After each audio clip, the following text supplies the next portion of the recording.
Thank you. ನಾವು ಆಗಲೇ ಪಟ್ಟಾಭಿ ಪ್ರಭುವಿಂದ ನಾವು ಸ್ಟಾರ್ಟಿಂಗು ತನಿಯಂ ಮತ್ತು ಪಾಶುರಂ ಕೂಡ ನಾವಾಗಲೇ ಅಲ್ಲಿ ಮೇನ್ ಫೋರಮಲ್ಲಿ ನಾವಾಗಲೇ ಕೇಳಿದ್ದೀವಿ. ನಾನು ಇವತ್ತಿನ ಚರ್ಚೆ ಆರಂಭ ಮಾಡೋಕ್ಕೆ ಮುಂಚೆ ನಾನು ಇಲ್ಲಿ ಸೇರಿರುವ ಎಲ್ಲ ವೈಷ್ಣವ ಮತ್ತು ವೈಷ್ಣವಿಯರಿಗೆ ನಮ್ಮನೆ ಮತ್ತು ನನ್ನ ಗುರು ಮಹಾರಾಜು ಕೂಡ ನನ್ನ ನಮಸ್ಕಾರಗಳನ್ನ ಸಲ್ಲಿಸ್ತಾ, ಶಿಲ ಪ್ರಭುಪಾದರು ಕೂಡ ನಮಸ್ಕಾರಗಳನ್ನ ಸಲ್ಲಿಸ್ತಾ ಇವತ್ತಿನ ಮಾತಾಡಿ. ನಿಮ್ದು ವಾಯ್ಸ್ ತುಂಬಾ ಕಮ್ಮಿ ಉಂಟು, ವಾಲ್ಯೂಮ್ ಸ್ವಲ್ಪ ಜಾಸ್ತಿ ಮಾಡ್ಬೇಕು. ಇವಾಗ ಇನ್ನು ಸ್ವಲ್ಪ ಕಮ್ಮಿನೇ ಇದೆ. ಇವಾಗ ಹೇಗಿದೆ? ಕ್ಲಿಯರ್ ಇದೆಯಾ? ಇವಾಗ ಸ್ವಲ್ಪ ಕ್ಲಿಯರ್ ಉಂಟು. ಓಕೆ, ಥ್ಯಾಂಕ್ ಯು ಮಾತಾಡಿ. ಸೊ ಎಲ್ಲರಿಗೂ ನಮಸ್ಕಾರ ತಿಳಿಸ್ತಾ ಇವತ್ತಿನ ಪಾಶುರಂನ ಚರ್ಚೆ ಆರಂಭಿಸೋಣ. ಇವತ್ತಿನ ಪಾಶುರಂಗೆ ಹೋಗಕ್ಕೆ ಮುಂಚೆ ಆಂಡಾಳ್ ಮತ್ತು ಆಳ್ವಾರ್ ಅಂದರೆ ಯಾರು ಅಂತ ತಿಳ್ಕೊಂಡು ಆಮೇಲೆ ಪಾಶುರಂಗೆ ಹೋಗೋಣ. ಆಳ್ವಾರ್ ಅಂದರೆ ಅವರು ವೈಷ್ಣವರ ಸಂತರು. ನಮ್ಮ ಕರ್ನಾಟಕದಲ್ಲಿ ಹೇಗೆ ನಾವು ದಾಸರು ಅಥವಾ ದಾಸ ಸಂಪ್ರದಾಯ ಹೇಗೆ ಪ್ರಾಮುಖ್ಯವಾಗಿದೆಯೋ, ತಮಿಳ್ನಾಡಿನಲ್ಲಿ ಅವರಿಗೆಲ್ಲ ಆಳ್ವಾರ್ ಅಂತ ಹೇಳ್ತಾರೆ. ಆಳ್ವಾರ್ ಅಂದರೆ ಅರ್ಥ, ಎರಡು ಅರ್ಥ ಇದೆ. ಒಂದು ಆಳವಾಗಿರೋದು ಅಂದರೆ ಡೀಪ್ ಆಗಿರೋದು ಅಂತ ಇಂಗ್ಲೀಷಲ್ಲಿ ಹೇಳೋದಾದ್ರೆ ಡೀಪ್ ಆಗಿರೋದು. ಅವ್ರು ಏನು ಮಾಡ್ತಾರೆ ಅಂದರೆ ಅವರು ಭಕ್ತಿಯಲ್ಲಿ ಅವರು ತುಂಬ ಆಳವಾಗಿ ತಿಳ್ಕೊಂಡು ಮತ್ತೆ ಅವರ ನಡವಳಿಕೆ ಕೂಡ ತುಂಬ ಆಳವಾಗಿರುತ್ತೆ. ನಾವು ಸಮುದ್ರಕ್ಕೆ ಹೋದಾಗ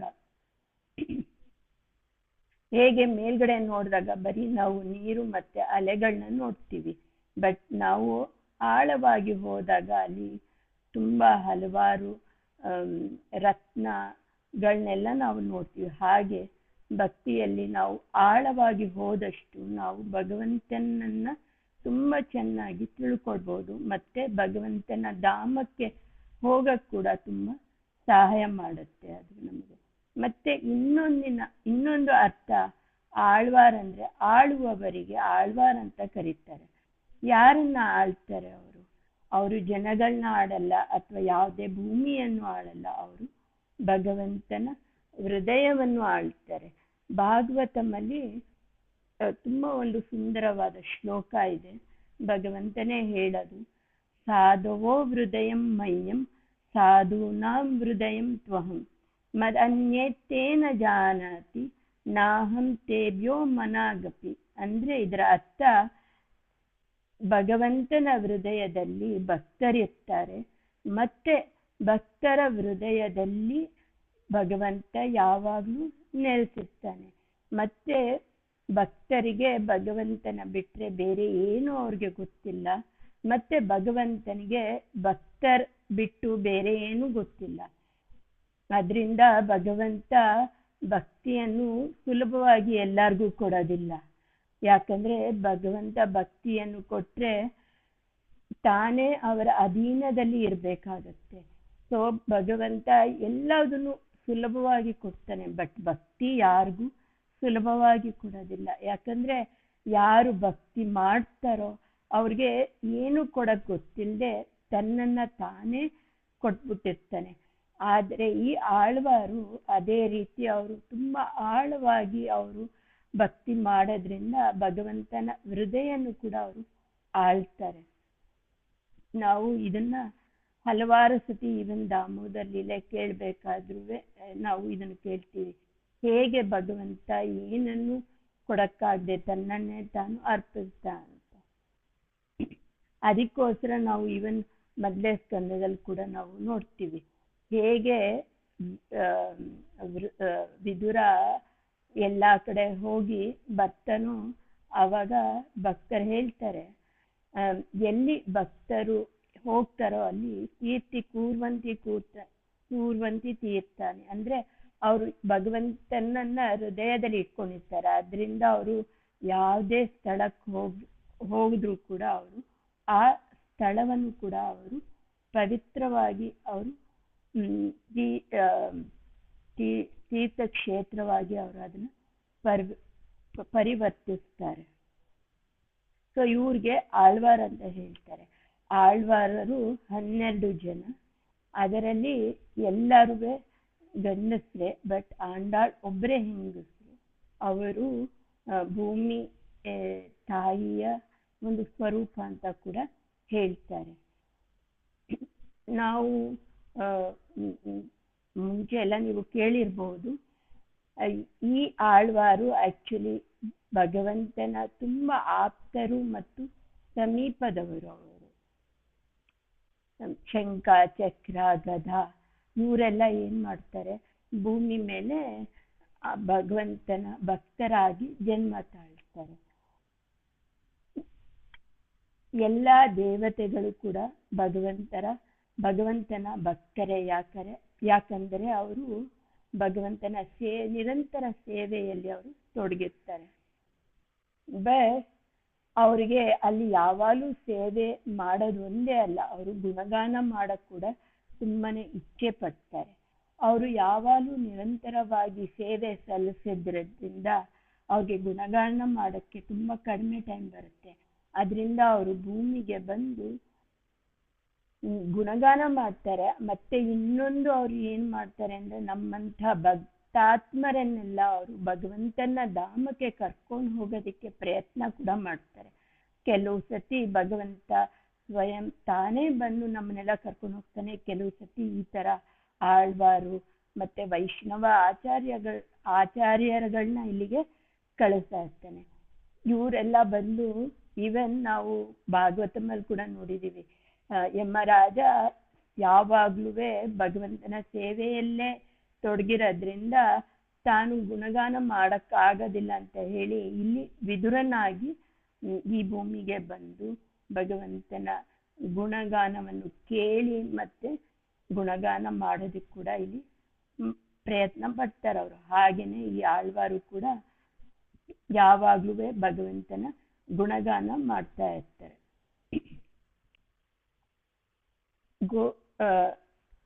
ಆಂಡಾಳ್ ಒಬ್ರೇ ಹೆಂಗಸರು, ಇನ್ನೆಲ್ಲರೂ ಕೂಡ ಗಂಡಸ್ರನ್ನೇ. 12 ಜನ ಪ್ರಮುಖವಾದ ಆಳ್ವಾರಿದ್ದಾರೆ. ಅವರ ಜನ್ಮಗಳು ಕೂಡ ನಮ್ಮಗಳ ಹಾಗೆ ಸಾಮಾನ್ಯವಾಗಿ ಅಪ್ಪ ಅಮ್ಮನಿಂದ ಅವ್ರಿಗೆ ಜನ್ಮವನ್ನು ಸಿಕ್ಕದಿಲ್ಲ. ಅವ್ರಿಗೆ ಸೂಪರ್ ನ್ಯಾಚುರಲ್ ಫಾರ್ಮ್ ಅಲ್ಲಿ ಅವರು ಜನ್ಮ ಈ ಭೂಮಿಗೆ ಬಂದಾಗ ಅವ್ರು ಜನ್ಮ ತಾಳ್ತಾರೆ. ಆಂಡಾಳ್ ಆಕ್ಚುಲಿ ಒಂದು ತೋಟದಲ್ಲಿ ಗಾರ್ಡನ್ ಅಲ್ಲಿ ಪೆರಿ ಆಳ್ವಾರ್, ಅವ್ರ ಅಪ್ಪ ಕೂಡ ಆಳ್ವಾರ್ ಆಗಿರ್ತಾರೆ. ಅವ್ರಿಗೆ ಅಲ್ಲಿ ಸಿಕ್ಕಿ ಅವರು ಆಂಡಾಳನ್ನ ಪೋಷಿಸಿ ದೊಡ್ಡೋರನ್ನಾಗಿ ಮಾಡಿ ಮತ್ತೆ ಕೊನೆಗೆ ಅವ್ರಿಗೆ ರಂಗನಾಥ ಮದ್ವೆ ಕೂಡ ಆಗತ್ತೆ. ಇದು ಸಂಕ್ಷಿಪ್ತವಾಗಿ ಆಳ್ವಾರರ ಒಂದು ಚರಿತ್ರೆ. ಹೇಗೆ ಆಳ್ವಾರ್ ಇಲ್ಲಿ ಬಂದ್ರು ಮತ್ತೆ ಅವರು ಹೇಗೆ ಇಲ್ಲಿ ಇದು ಮಾಡಿದ್ರು ಅಂತ ತುಂಬಾ ಡೀಟೇಲ್ ಆಗಿ ಹೋಗಲ್ಲ ನಾನು, ಯಾಕಂದ್ರೆ ಇವತ್ತಿನ ಪಾಶುರಂ ಕೂಡ ನಾವು ಡಿಸ್ಕಸ್ ಮಾಡಬೇಕು. ಆಂಡಾಳ್ ಆಕ್ಚುಲಿ ಅವರು ಅವ್ರದ್ದು ಇಂಪಾರ್ಟೆಂಟ್ ವರ್ಕ್ಸ್ ಇದೆ. ಅದರಲ್ಲಿ ಒಂದು ತಿರುಪಾವೈ ಅಂತ. ತಿರುಪಾವೈಯಲ್ಲಿ 20 ಪಾಶುರಗಳು ಇದೆ, ಅಥವಾ ನಾವು ಏನು ಸ್ಟಾನ್ಸ ಅಂತ ಹೇಳ್ತೀವಿ, 30 ಸ್ಟಾನ್ಸಗಳನ್ನ ಅವರು ರಚನೆ ಮಾಡಿದ್ದಾರೆ. ಆ 30 ಪಾಶುರಂಗಳಲ್ಲಿ ಅವರು ನಾರ್ಮಲ್ ಆಗಿ ಜನಗಳು ಏನ್ ಮಾಡ್ತಾರೆ ಅಂದ್ರೆ, ಒಂದೊಂದ್ ದಿನ ಒಂದೊಂದು ಪಾಶುರಂನ ಹೇಳ್ತಾರೆ. ಲೈಕ್ ಇವತ್ತು ಒಂದು ಹೇಳಿದ್ರೆ ನಾಳೆ ಮೊದಲನೇದು ಮತ್ತೆ 2ನೇದನ್ನ ಹೇಳ್ತಾರೆ, 3ನೇ ದಿನ 3ನ್ನ ಹೇಳ್ತಾರೆ. ಹಾಗೆ ಕೊನೆಯ ನಾವು ಏನು ಸಂಕ್ರಾಂತಿ ಅಂತ ಆಚರಿಸ್ತೀವೋ ಆ ದಿನ 30 ಪಾಶುರಂನ ಹೇಳಿ ಅವರು ಕನ್ಕ್ಲೂಡ್ ಮಾಡ್ತಾರೆ. ಇದು ನಮ್ಮ ಕರ್ನಾಟಕದಲ್ಲಿ ಅಷ್ಟೊಂದು ವಿಶೇಷವಾಗಿ ನಾವೆಲ್ಲ ಕೇಳಿಲ್ದೇ ಇರ್ಬೋದು. ಇದು ಆಂಧ್ರ ಮತ್ತೆ ತಮಿಳ್ನಾಡಲ್ಲಿ ಪಾಶುರಂನ ಹೇಳೋದು ಬಳಕೆಯಲ್ಲಿ ತುಂಬಾ ಇದೆ ಅದು.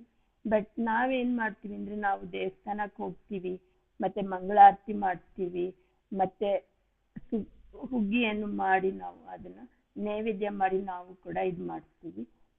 ಈ ಪಾಶುರಂ ತಿರುಪಾವೈ ಹೇಳೋದು ತಮಿಳ್ನಾಡಲ್ಲಿ ತುಂಬಾ ಹೆಚ್ಚಾಗಿ ಇದನ್ನ ಮಾಡ್ತಾರೆ. ನಮ್ಮ ದಾಮೋದರ ದೇಶದಲ್ಲಿ ಇದನ್ನ ಶುರು ಮಾಡಿದ್ರು. ಯಾಕಂದ್ರೆ ತುಂಬಾ ಜನನ ಅಟ್ರಾಕ್ಟ್ ಮಾಡ್ಬೋದು ಇದರಿಂದ. ಒಂದು ಈವನ್ ಚೈತನ್ಯ ಮಹಾಪ್ರಭು ಹೇಳಿದ್ದಾರೆ, ಏನಕೇನ ಪ್ರಕಾರೇನ ಅಂದ್ರೆ ನಾವು ಯಾವುದೇ ರೀತಿ ನಾವು ಭಗವಂತನನ್ನ ನೆನಪು ಮಾಡ್ಕೊಳ್ಬೇಕು.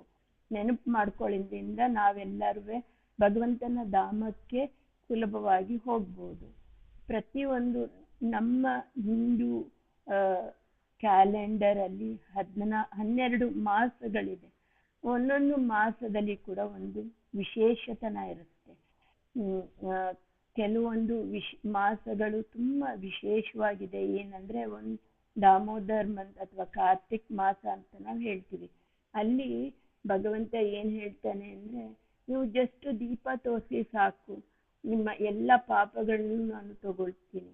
ಯಾಕಂದ್ರೆ ಕಲಿಯುಗದಲ್ಲಿ ಜನರು ತುಂಬಾ ಸೋಂಬೇರಿಗಳು, ಅಲ್ಪಮತಿಗಳು, ಮತ್ತೆ ತುಂಬಾ ಅಲ್ಪ ಆಯುಗಳು. ಭಾಗವತಮ್ಮನ ಮೊದಲನೇ ಸ್ಕಂದದ ಮೊದಲನೇ ಚಾಪ್ಟರ್ ಅಲ್ಲಿ ನಾವು ನೋಡಿದೀವಿ, ಪ್ರಾಯೇಣ ಅಲ್ಪಾಯುಷಾಃ ಸಭ್ಯ ಕಲೌ ಅಸ್ಮಿನ್ ಯುಗೇ ಜನಾಃ ಮಂದಾಃ ಸುಮಂದಮತೆಯೋ ಮಂದಭಾಗ್ಯಾ ಹಿ ಉಪಾಧೃತಃ. ಅಂದ್ರೆ ತುಂಬಾ ಸೋಂಬೇರಿಗಳವರು. ಅದರಿಂದ ಭಗವಂತನ್ಗೆ ಅದಕ್ಕೆ ಸರಿಯಾಗಿ ಎಷ್ಟು ಕರುಣಾಳು ಭಗವಂತ ಅಂದ್ರೆ, ನೀವು ಜಸ್ಟ್ ದೀಪ ತೋರಿಸಿ ಸಾಕು, ನಾನು ನಿಮ್ಮನ್ನ ಎಲ್ಲ ಪಾಪಗಳನ್ನು ನಾಶ ಮಾಡಿ ನಿಮ್ಮನ್ನ ನನ್ನ ಧಾಮ ಕರ್ಕೊಂಡು ಹೋಗ್ತೀನಿ ಅಂತ. ಅದೇ ರೀತಿ ಮಾಘ ಮಾಸದಲ್ಲಿ ನಾವು ಸ್ನಾನ ಮಾಡಿದ್ರೆ ಸಾಕು, ನಾವು ನಮ್ಮ ಎಲ್ಲ ಪಾಪಗಳನ್ನು ನಾವು ಇದು ಮಾಡ್ತೀವಿ. ಈ ವರ್ಷ ಕುಂಭಮೇಳ ಕೂಡ ಆಯ್ತು. ಸೊ ಕುಂಭಮೇಳ ಮಾಘ ಮಾಸದಲ್ಲೇ ಆಗತ್ತೆ. ಆ ಮಾಘ ಮಾಸ ವಿಶೇಷತೆ ಏನು ಅಂದ್ರೆ, ನಾವು ನದಿಗಳಲ್ಲಿ ಸಮುದ್ರದಲ್ಲಿ ಸ್ನಾನ ಮಾಡೋದು ತುಂಬಾ ವಿಶೇಷತೆನೆ. ನಾವು ಜಸ್ಟ್ ಭಗವಂತನ ನೆನಪು ಮಾಡ್ಕೊಂಡು ಸ್ನಾನ ಮಾಡಿದ್ರೆ ಸಾಕು, ನಾವೆಲ್ಲ ಪಾಪಗಳನ್ನು ಕಳ್ಕೊಳ್ತೀವಿ. ಅದೇ ರೀತಿ ಈ ಮಾರ್ಗಶಿರ ಮಾಸದಲ್ಲಿ ವಿಶೇಷತನ ಏನು ಅಂದ್ರೆ, ನಾವು ಬೆಳಗಿನ ಜಾವ ಎದ್ದು ಭಗವಂತನ ಧ್ಯಾನ ಮಾಡೋದು. ಅದಕ್ಕೆ ನಾವು ಮಂಗಳ ಆರತಿ ಅಂತ ಕೂಡ ಹೇಳ್ತೀವಿ. ಭಗವಂತನ ಬೆಳಗಿನ ಜಾವ ಇದು ಈವನ್ ಸ್ವರ್ಗ ಲೋಕ ಅಥವಾ ಊರ್ಧ್ವ ಲೋಕದ ಜನಗಳಿಗೆ ಈ ಟೈಮಲ್ಲಿ ಅವರು ಕೂಡ ಬೆಳಗಿನ ಜಾವ ಎದ್ದು ಅವರು ಮಂಗಳಾರತಿ ಮಾಡಿ ಭಗವಂತನ ಕಥೆಗಳನ್ನ ಕೇಳಿ ಮತ್ತೆ ಗುಣಗಾನ ಮಾಡ್ತಾರೆ. ಇದು ಮಾಡೋದ್ರಿಂದ ನಮಗೆಲ್ಲ ಭಗವಂತನ ಧಾಮಕ್ಕೆ ಹೋಗಕ್ಕೆ ಒಂದು ಸುಲಭವಾದ ಮಾರ್ಗ ಈ ದಿನ. ಅದನ್ನೇ ಆಂಡಾಳ್ ಕೂಡ ಏನ್ ಮಾಡ್ತಾರೆ ಅಂದ್ರೆ, ಆ ಒಂದು ಎಕ್ಸೆಂಪ್ಲರಿ ಏನು ನಮ್ದು ಇದೆಯೋ ಅದನ್ನ ಅವರು ಯೂಸ್ ಮಾಡ್ಕೊಂಡು ಅವರು ಎಲ್ಲ ಗೆಳತಿಯರನ್ನು ಕರಿತಾ ಇದ್ದಾರೆ, ಎಬ್ಬಿಸ್ತಾ ಇದ್ದಾರೆ. ಬೆಳಗ್ಗೆ ಎದ್ಬಿಟ್ಟು ಬನ್ನಿ, ನಾವೆಲ್ಲ ಹೋಗೋಣ ವ್ರಜಧಾಮಕ್ಕೆ ಹೋಗಿ ನಾವು ಭಗವಂತನ ದರ್ಶನವನ್ನು ಪಡೆಯೋಣ ಅಂತ.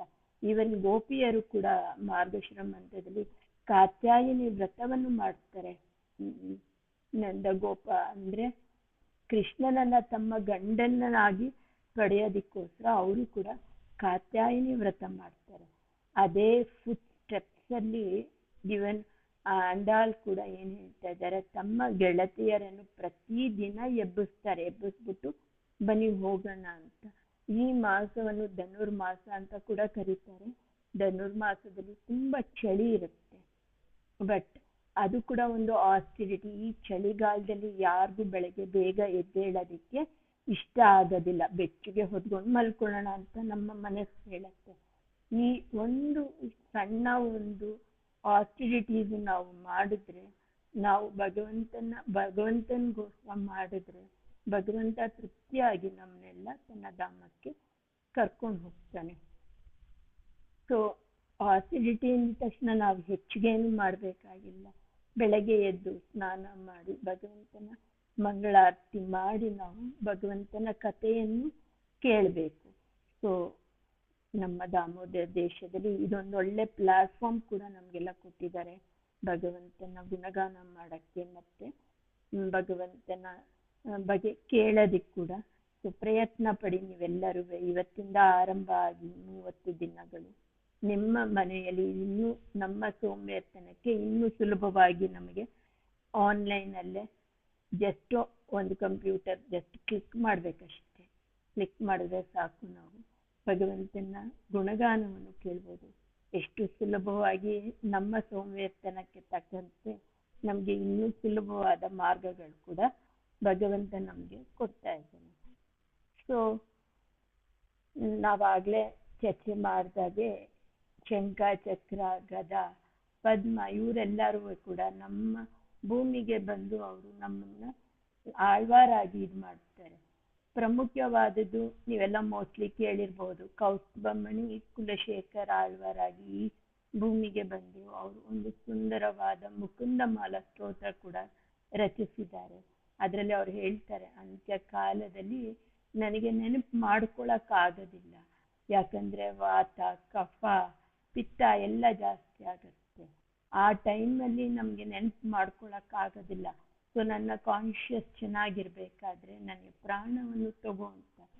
ಬಟ್ ನಾವು ಆ ಲೆವೆಲ್ಗೆ ಹೋಗಕ್ಕಾಗದೆ ಇದ್ರುವೆ ಈ ಆಂಡಾಳ್ ಮತ್ತೆ ನಮ್ಮ ಆಚಾರ್ಯರುಗಳು ಹೇಗೆ ಹೇಳಿದಾರೋ ಭಾಗವತಂನ ಕೇಳುತ್ತಾ ಮತ್ತೆ ಭಗವಂತನ ಈ ತರ ಲೀಲೆಗಳನ್ನ ಕೇಳ್ತಾ ಕೂಡ ನಾವು ಈ ಮಾಸದಲ್ಲಿ ನಾವು ಭಗವಂತನ ಧಾಮಕ್ಕೆ ಹೋಗೋಕ್ಕೆ ಪ್ರಯತ್ನವನ್ನು ಪಡ್ಬೋದು.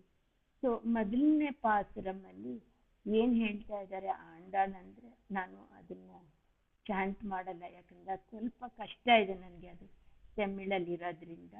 ಸೊ ನೀವಾಗಲೇ ಅದನ್ನೆಲ್ಲ ಕೇಳಿದ್ದೀರಾ, ನಾನು ಅದರ ಅರ್ಥ ಹೋಗ್ತೀನಿ.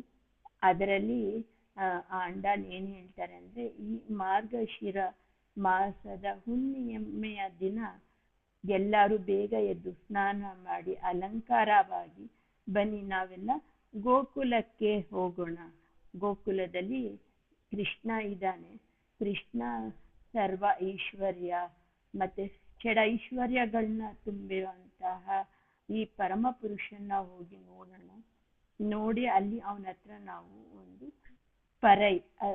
ಒಂದು ಇನ್ಸ್ಟ್ರೂಮೆಂಟ್ ನ ನಾವು ಅವನಿಂದ ತಗೊಳ್ಳೋಣ ಅಂತ ಇಲ್ಲಿ ಆಂಡಾಳ್ ಹೇಳ್ತಾ ಇದ್ದಾರೆ.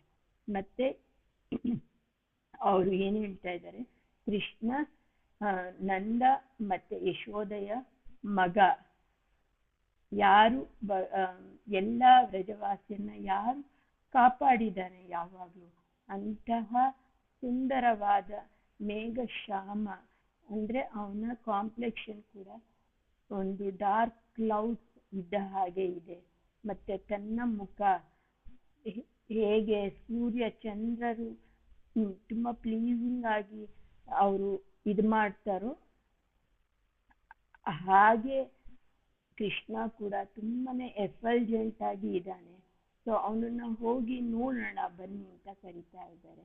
ನಮ್ಗೆಲ್ಲ ಗೊತ್ತಿರೋ ಹಾಗೆ ಪರಮ ಪುರುಷ ಬೇರೆ ಯಾರೂ ಅಲ್ಲ, ಶ್ರೀಕೃಷ್ಣ ಪರಮಾತ್ಮನೇ ಪರಮ ಪುರುಷ. ಇವನ್ ನಮ್ಮ ಶಂಕರಾಚಾರ್ಯರು ಕೂಡ ಹೇಳಿದ್ದಾರೆ, ಯಾರು ಪರಮ ಪುರುಷ ಅಂತ. ಬ್ರಹ್ಮಣ್ಯೋ ದೇವಕಿ ಪುತ್ರ, ಬ್ರಹ್ಮಣ್ಯೋ ಮಧುಸೂದನ, ಬ್ರಹ್ಮಣ್ಯೋ ಪುಂಡರೀಕಾಕ್ಷ, ಬ್ರಹ್ಮಣ್ಯೋ ವಿಷ್ಣುರಚ್ಯುತ. ಅಂದ್ರೆ ಕ್ಲಿಯರ್ ಆಗಿ ಅವರು ಹೇಳಿದ್ದಾರೆ, ಬೇರೆ ಯಾರು ಅಲ್ಲ, ದೇವಕಿ ಪುತ್ರ. ಮತ್ತೆ ಆಮೇಲೆ ದೇವಕಿ ಮತ್ತೆ ವಸುದೇವರಿಗೆ ಹುಟ್ಟಿದ ಮೇಲೆ ಕಂಸ ಎಲ್ಲ ಮಕ್ಕಳನ್ನು ಕೊಂತಾ ಇರ್ತಾನೆ. ಅದರಿಂದ ವಸುದೇವ ಕೃಷ್ಣನ್ನ ನಂದ ಗಾವ್ಗೆ ಅಥವಾ ಗೋಕುಲಕ್ಕೆ ಕರ್ಕೊಂಡು ಹೋಗಿ ಬಿಟ್ಟಿರೋದು. ಆಮೇಲೆ ಕೃಷ್ಣ ನಂದ ಗೋಪ ಮತ್ತೆ ಯಶೋಧ ನಂದನ ಅಂತ ಎಲ್ಲರಿಗೂ ಗೊತ್ತು, ಅಲ್ಲಿ ಇದ್ದಾನೆ. ಮತ್ತೆ ಷಡೈಶ್ವರ್ಯ ಉಳ್ಳ ಈ ಕೃಷ್ಣನ್ನ ಹೋಗಿ ನೋಡೋಣ. ನಮ್ಗೆಲ್ಲರಿಗೂ ಗೊತ್ತು ಷಡೈಶ್ವರ್ಯಗಳು ಯಾವುದು ಅಂತ.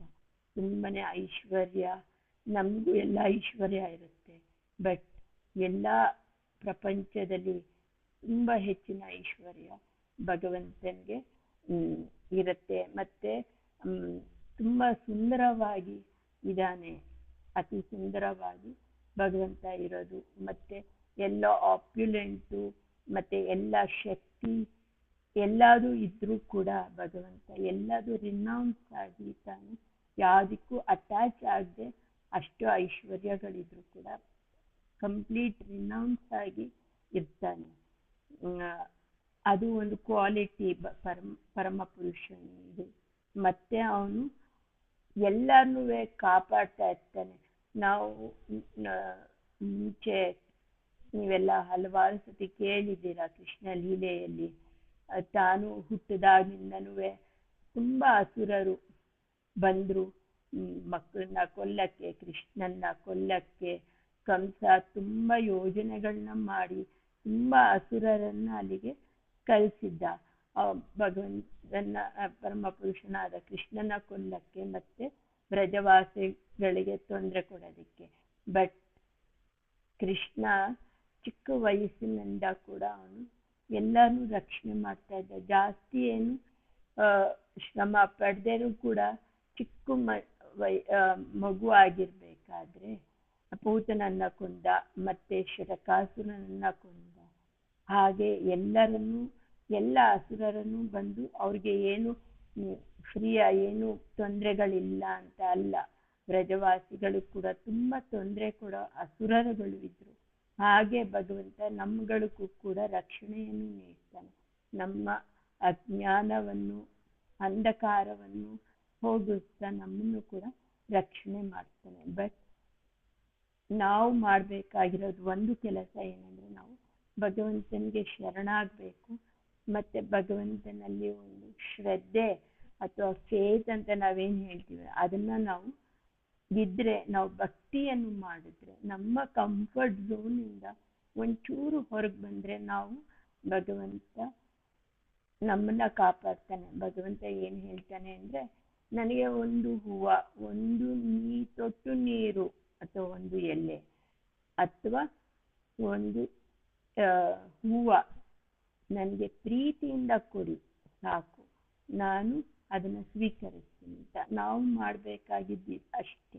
ನಾವೇನು ಜಾಸ್ತಿ ತುಂಬಾ ಏನು ಸ್ಪೆಂಡ್ ಮಾಡಬೇಕಾಗಿಲ್ಲ ಅಥವಾ ನಾವು ತುಂಬಾನೇ ಶ್ರಮ ಪಡ್ಬೇಕಾಗಿಲ್ಲ. ಬಟ್ ನಾವು ಏನೇ ಮಾಡಿದ್ರು ನಾವು ಒಂದು ಪ್ರೀತಿ ಪೂರ್ವಕವಾಗಿ ನಾವು ಅದನ್ನ ಭಗವಂತನಿಗೆ ನಾವು ಮಾಡಿದ್ರೆ ಭಗವಂತ ನಮ್ಮನ್ನ ಕಾಪಾಡ್ತಾನೆ, ನಮ್ಮ ಅಂಧಕಾರವನ್ನು ಹೋಗಿಸ್ತಾನೆ ಮತ್ತು ನಮ್ಮ ಅಜ್ಞಾನವನ್ನು ಕೂಡ ಹೋಗಿಸ್ತಾನೆ.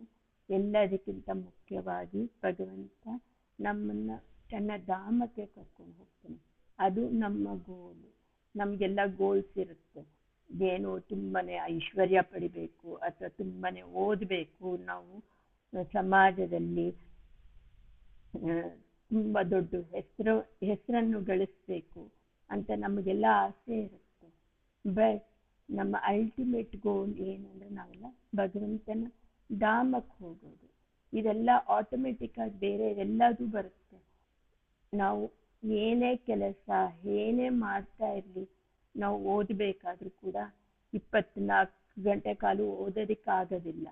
ನಾವು ಅಲ್ಪ ಸಮಯ ನಮ್ಮ ದಿನಚರಿಯಲ್ಲಿ ಒಂದು ಸ್ವಲ್ಪ ಸಮಯ ನಾವು ಭಗವಂತನಿಗೆ ಯೂಸ್ ಮಾಡಿದ್ರೆ ಸಾಕು. ನಾವು ಭಗವಂತನ ಸ್ಟೆಪ್ ಬೈ ಸ್ಟೆಪ್ ಅದನ್ನ ಇನ್ಕ್ರೀಸ್ ಮಾಡ್ತಾ ಭಗವಂತನ ಧಾಮಕ್ಕೆ ಹೋಗ್ಬಿಡ್ಬೋದು. ಮತ್ತೆ ಇಲ್ಲಿ ಏನ್ ಹೇಳ್ತಾ ಇದ್ದಾರೆ, ಕೃಷ್ಣ ಹೇಗೆ ಪ್ರೊಟೆಕ್ಟ್ ಮಾಡ್ತಾನೆ ಅಂದ್ರೆ, ಒಂದು ಶಾರ್ಪ್ ಸ್ಪಿಯರ್ನ ಇಟ್ಕೊಂಡು ಕಾಪಾಡ್ತಾನೆ. ಮತ್ತೆ ಭಗವಂತನ್ಗೆ ಸಿಂಹದ ಮರಿ ಅಂತ ಕೂಡ ಹೇಳ್ತಾರೆ. ಯಾಕಂದ್ರೆ ಅವನಿಗೆ ಅಷ್ಟೊಂದು ಸ್ಟ್ರೆಂತ್ ಬಲ ಇತ್ತು. ಮತ್ತೆ ಅವನು ಪರಮ ಪುರುಷ ಆಗಿರೋದ್ರಿಂದ ಅವನಿಗೆ ಎಲ್ಲ ಸ್ಟ್ರೆಂತ್ ಕೂಡ ಇತ್ತು.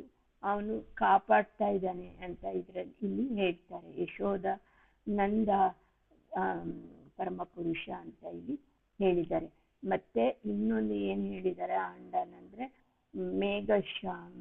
ನಮ್ಗೆಲ್ಲ ಗೊತ್ತು ಭಗವಂತ ವ್ಯಕ್ತಿತ್ವ ಇದೆ. ಎಷ್ಟೊಂದು ಜನ ನಿರಾಕಾರವಾದಿಗಳು ಬ್ರಹ್ಮವಾದಿಗಳು ಏನ್ ಹೇಳ್ತಾರೆ, ಭಗವಂತನಿಗೆ ಆಕಾರ ಇಲ್ಲ ಅಂತ ಹೇಳ್ತಾರೆ.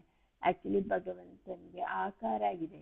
ಎಲ್ಲ ಆಚಾರ್ಯರು ಎಲ್ಲರೂ ಅದನ್ನೇ ಹೇಳೋದು, ಭಗವಂತ ಒಬ್ಬ ಪರಮ ಪುರುಷ. ಅವನಿಗೆ ನಮ್ಮ ತರ 2 ಕಾಲುಗಳು, ಕೈಗಳು ಮತ್ತೆ ಎಲ್ಲದೂ ಇದೆ ಅಂತ ಹಲವಾರು ಶ್ಲೋಕಗಳು ಭಾಗವತಮಲ್ಲಿ ಕೂಡ ಇದೆ. ಅವನು ಭಗವಂತ ಒಂದು ಆಕಾರ ಇದೆ, ಅವನು ನಿರಾಕಾರವಲ್ಲ ಅಂತ ಹೇಳ್ತಾರೆ. ಅದನ್ನೇ ಇಲ್ಲಿ ಆಂಡಾಲು ಹೇಳ್ತಾರೆ. ಅವನ ಕಾಂಪ್ಲೆಕ್ಷನ್ ಮೇಘಶ್ಯಾಮ ಅಂದ್ರೆ ಹೇಗೆ ಮಳೆ ಬರ, ಇವಾಗ ಇಲ್ಲಿ ದುಬೈಯಲ್ಲಿ ಕೂಡ ಮೊನ್ನೆ ಕೂಡ ಮಳೆ ಬಂತು. ಮಳೆ ಬರ ಮುಂಚೆ ಮೋಡಗಳು ಯಾವ ಬಣ್ಣದಲ್ಲಿರುತ್ತೆ ಆ ಬಣ್ಣದ ಕಾಂಪ್ಲೆಕ್ಷನ್ ಅಲ್ಲಿ ಕೃಷ್ಣ ಇರೋದು, ಮತ್ತೆ ತುಂಬಾ ವೈಬ್ರೆಂಟ್ ಆಗಿ ಭಗವಂತ ಇರೋದು. ಹೇಗೆ ಸಮ್ಮರ್ ಟೈಮ್ನಲ್ಲಿ ಡೇನಲ್ಲಿ ಸೂರ್ಯ ಹೇಗೆ ವೈಬ್ರೆಂಟ್, ಮತ್ತೆ ಪೂರ್ಣಿಮೆ ದಿನ ಚಂದ್ರ ಹೇಗೆ ತುಂಬಾ ವೈಬ್ರೆಂಟ್ ಆಗಿರೋದು, ಹಾಗೆ ತುಂಬಾ ವೈಬ್ರೆಂಟ್ ಆಗಿ ಭಗವಂತ ನವ ಯೌವನ. ಅವನು ಕುರುಕ್ಷೇತ್ರ ಯುದ್ಧದಲ್ಲಿ ಯುದ್ಧ ಆಗೋ ಟೈಮಲ್ಲಿ 125 ವರ್ಷಗಳಾಗಿತ್ತು. ಬಟ್ ಅವನಿಗೆ ವಯಸ್ಸಾಗಿರ್ಲಿಲ್ಲ. ಭಗವಂತ ಯಾವಾಗಲೂ ನವ ಯೌವನ. ಈವನ್ ಬ್ರಹ್ಮ ಸಂಹಿತೆಯಲ್ಲಿ ಕೂಡ ಬ್ರಹ್ಮ ಹೇಳ್ತಾನೆ, ಈಶ್ವರ ಪರಮ ಕೃಷ್ಣ ಸಚ್ಚಿದಾನಂದ ವಿಗ್ರಹ ಅನಾದಿರಾದಿ ಗೋವಿಂದ ಸರ್ವ ಕಾರಣ ಕಾರಣ. ಇವನ್ ಬ್ರಹ್ಮ ಕೂಡ ಯಾವಾಗ ಕೃಷ್ಣನ ಡಿಸ್ಕ್ರಿಪ್ಷನ್ ಹೇಳ್ಬೇಕಾದ್ರೆ ಹೇಳೋದು ನವ ಯೌವನವಾಗಿರೋದು, ಯಾವಾಗಲೂ 16 ವರ್ಷದ ಪ್ರಾಯದಲ್ಲಿ ಇರುವ ಹಾಗೆ ಭಗವಂತ ಎಷ್ಟೇ ವಯಸ್ಸಾದ್ರೂ ಕೂಡ ನವ ಯೌವನವಾಗಿರೋದು. ಸೊ ಇಂತಹ ಸುಂದರವಾದ ಭಗವಂತನ ಯಾವಾಗಲೂ ಎಲ್ಲಾನು ಕಾಪಾಡ್ತಾನೋ ಅವನಿಂದ ನಾವು ಮ್ಯೂಸಿಕಲ್ ಇನ್ಸ್ಟ್ರೂಮೆಂಟ್ನ ತಗೊಳ್ಳೋಣ. ಏನಕ್ಕೆ ಅವ್ರು ತಗೊಳ್ಳೋದು ಅದನ್ನು, ಅದರಿಂದ ಭಗವಂತನ ಗುಣಗಾನ ಮಾಡಬಹುದು ಅಂತ ಹೇಳಿ ಅವರು ಎಲ್ಲರನ್ನೂ ಎಬ್ಬಿಸ್ತಾ ಇದ್ದಾರೆ. ಪ್ರತಿಯೊಬ್ಬರನ್ನು ಎಬ್ಬಿಸಿ ಅವರು ನಮ್ಮಂತಹ ಸೋಂಬೇರಿ ಆಗಿರುವಂತಹ ಜೀವಿಗಳನ್ನು ಕೂಡ ಆಂಡಾಲ್ ಎಬ್ಬಿಸ್ತಾ ಇದ್ದಾರೆ. ಎದ್ದೆ ಬನ್ನಿ ಎಲ್ಲರೂ ನಾವೆಲ್ಲ ಒಟ್ಟಿಗೆ ಸೇರಿ ಮಂಗಳಾರತಿಯನ್ನು ಮಾಡಿ ಭಗವಂತನ ಗುಣಗಾನ ಮಾಡೋಣ ಅಂತ ಈ ಪಾಸುರಮಲ್ಲಿ ಹೇಳ್ತಾ ಇದ್ದಾರೆ. ಇಲ್ಲಿ ಯಾರಿಗಾರ ಏನಾರ ಕಮೆಂಟ್ಸು ಅಥವಾ ಕ್ವಶನ್ಸು ಅಥವಾ ಏನಾದರೂ ಪ್ರಶ್ನೆಗಳಿದ್ರೆ ಕೇಳ್ಬೋದು, ಅಥವಾ ನಾನು ಎಷ್ಟೊಂದು ಮಿಸ್ ಮಾಡಿದ್ದೀನಿ, ಯಾರಿಗಾರ ಏನಾರ ಆ್ಯಡ್ ಮಾಡೋಕ್ಕಿದ್ರೆ ಆ್ಯಡ್ ಮಾಡಬಹುದು.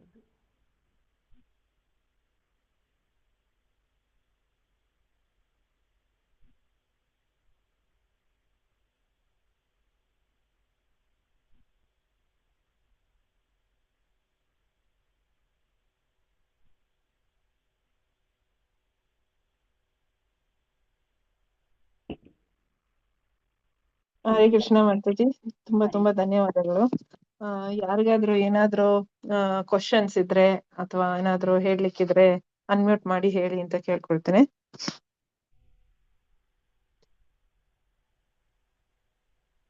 ಹರೇ ಕೃಷ್ಣ ಮಾತಾಜಿ, ತುಂಬಾ ಸೊಗಸಾಗಿ ವಿವರಿಸಿ ಹೇಳಿದ್ರಿ. First class first pasuram was excellent pasuram ಅಂತಾನೆ ಹೇಳ್ಬೋದು. ತುಂಬಾ ಸೊಗಸಾಗಿ ವಿವರವಾಗಿ ನಾವು ಹೇಗ್ ಸೆಲೆಬ್ರೇಟ್ ಮಾಡ್ತೀವಿ, ನಾವ್ ಏನೇನ್ ಮಾಡ್ತೀವಿ, ವಿಧಿವಿಧಾನ ಎಲ್ಲ ಚೆನ್ನಾಗಿ ಹೇಳಿಕೊಟ್ರಿ. ತುಂಬಾ ಧನ್ಯವಾದಗಳು ಮಾತಾಜಿ.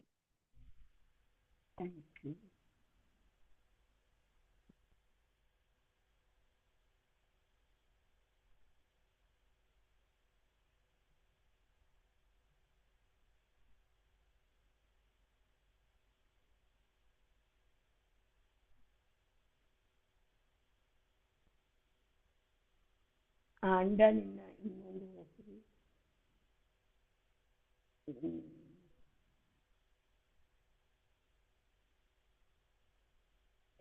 ಆಂಡಾಲಿನ ಇನ್ನೊಂದು ಹೆಸರು ಗೋದಾದೇವಿ ಅಂತ.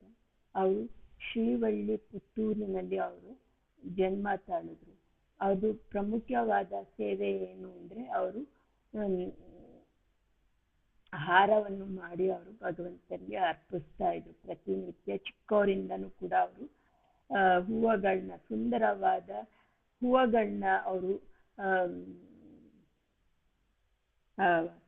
ಸಂಗ್ರಹಿಸಿ ಅದರಿಂದ ಅವರು ಒಂದು ಮಾಲೆಯನ್ನು ಮಾಡಿ ಭಗವಂತನಿಗೆ ಅರ್ಪಿಸ್ತಾ ಇದ್ರು. ಹೇಗೆ ಶಬರಿ ರಾಮನ್ಗೋಸ್ಕರ ಕಾಯ್ತಾ ಇದ್ರು, ಅವರ ಗುರುಗಳು ಹೇಳಿದ್ರು ಶಬರಿಗೆ, ನೀನು ರಾಮ ಬರ್ತಾನೆ, ಅವನ ದರ್ಶನ ಪಡೆದು ಆಮೇಲೆ ನೀನು ಈ ಭೂಮಿಯನ್ನ ಬಿಟ್ಟು ಹೋಗ್ಬೋದು ಅಂತ. ಶಬರಿ ಕಾಯ್ತಾ ಇರ್ಬೇಕಾದ್ರೆ ಅವ್ರು ಏನ್ ಮಾಡ್ತಾ ಇದ್ರು, ಪ್ರತಿನಿತ್ಯ ಹಣ್ಣುಗಳನ್ನು ಕಿತ್ತು ಅವರು ಯಾವುದು ತುಂಬಾ ಒಳ್ಳೆಯ ಹಣ್ಣು ಮತ್ತೆ ದ ಬೆಸ್ಟ್ ಫ್ರೂಟ್ನ ಅವರು ಕೊಡಕ್ಕೆ ಇಷ್ಟಪಡ್ತಾ ಇದ್ರು.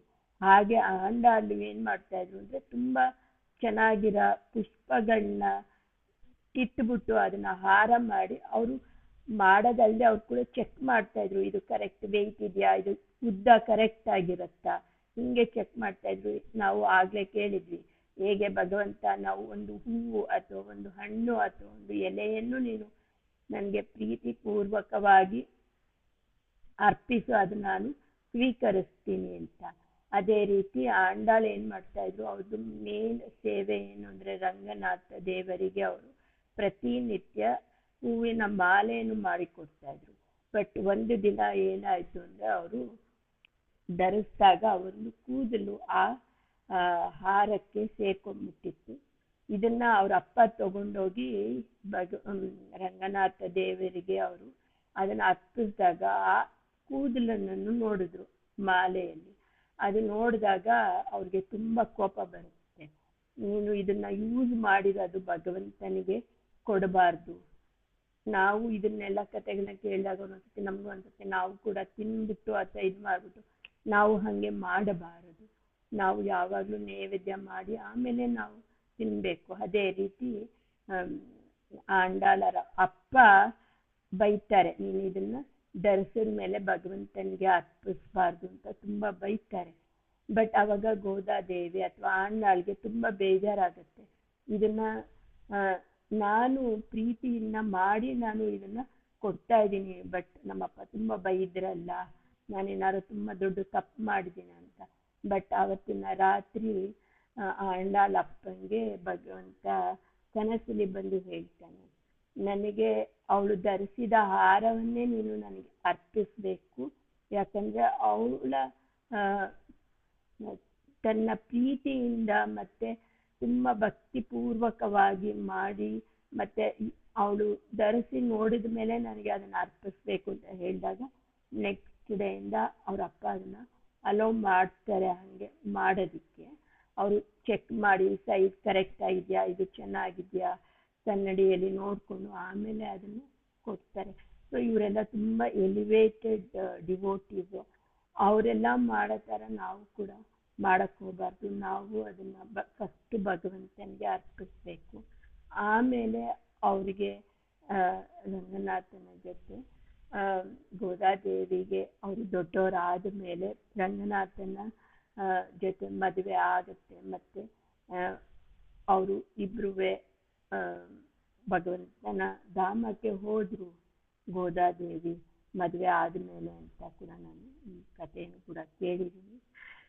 ಸೊ ಇದು ಗೋದಾದೇವಿಯ ಸಂಕ್ಷಿಪ್ತವಾದ ಒಂದು ಲೈಫ್ ಸ್ಟೋರಿ. ಅವರು ಪ್ರತಿನಿತ್ಯ ಹೂವನ್ನ ಮಾಲೆಯನ್ನು ಮಾಡಿ ಇದು ಮಾಡ್ತಾ ಇದ್ರು. ಸೊ ಅದೇ ರೀತಿ ನಾವು ಕೂಡ ಯಥಾಶಕ್ತಿ ಭಗವಂತನಿಗೆ ನಮ್ಮ ಕೈಲಿ ಏನಾಗುತ್ತೋ ಅದನ್ನ ನಾವು ಅರ್ಪಿಸ್ಬೋದು, ಅಥವಾ ನಾವು ದಿನಚರಿಯಲ್ಲಿ ದಿನನಿತ್ಯ ನಾವು ಏನು ಬಳಕೆಯಲ್ಲಿ ಯೂಸ್ ಮಾಡ್ತೀವೋ ಅದನ್ನ ನಾವು ಭಗವಂತನಿಗೆ ಅರ್ಪಿಸ್ಬೋದು. ಸೊ ಟೈಮ್ ಆಯ್ತು, ಬೇಕಾಟ್ ರೂಮ್ ಕ್ಲೋಸ್ ಆಗಿ ಮೇನ್ ರೂಮ್ಗೆ ಹೋಗೋದಕ್ಕೆ. Yes Mataji, thank you Mataji, ತುಂಬಾ ತುಂಬಾ ಧನ್ಯವಾದಗಳು. ಸ್ವರೂಪ ತುಂಬಾ ಧನ್ಯವಾದಗಳು ಮಾತಾಜಿ. ತುಂಬಾ ಚೆನ್ನಾಗಿ ವಿವರಿಸಿ ಹೇಳಿದ್ರಿ, ಸ್ಟೋರಿ ಕೂಡ ತುಂಬಾ ಚೆನ್ನಾಗಿ ಹೇಳಿದ್ರಿ. ಈಗ ಟೈಮ್ ಆಗ್ತಾ ಉಂಟು, ಎಲ್ಲರೂ ಮೇನ್ ರೂಮ್ಗೆ ಹೋಗೋಣ. ನೆರೆದಿರುವ ಎಲ್ಲ ಭಕ್ತಾದಿಗಳಿಗೆ ನಮಸ್ಕಾರಗಳು. ಮಾತಾಜಿಗೆ ನಾವು ತುಂಬ ಹೃದಯದ ನಮಸ್ಕಾರಗಳನ್ನು ಹೇಳುತ್ತಾ, ವಾಂಛಾಕಲ್ಪತರುಭ್ಯಶ್ಚ ಕೃಪಾ ಸಿಂಧುಭ್ಯಃ ಏವ ಚ ಪತಿತಾನಾಂ ಪಾವನೇಭ್ಯೋ ವೈಷ್ಣವೇಭ್ಯೋ ನಮೋ ನಮಃ. ಅನಂತ ಕೋಟಿ ವೈಷ್ಣವ ಭಕ್ತರಿಂದ ಕಿ ಜೈ, ಶ್ರೀಲ ಪ್ರಭುಪಾದ ಕಿ ಜೈ. ಥ್ಯಾಂಕ್ ಯು ಮಾತಾಜಿ. ಹರೇ ಕೃಷ್ಣ.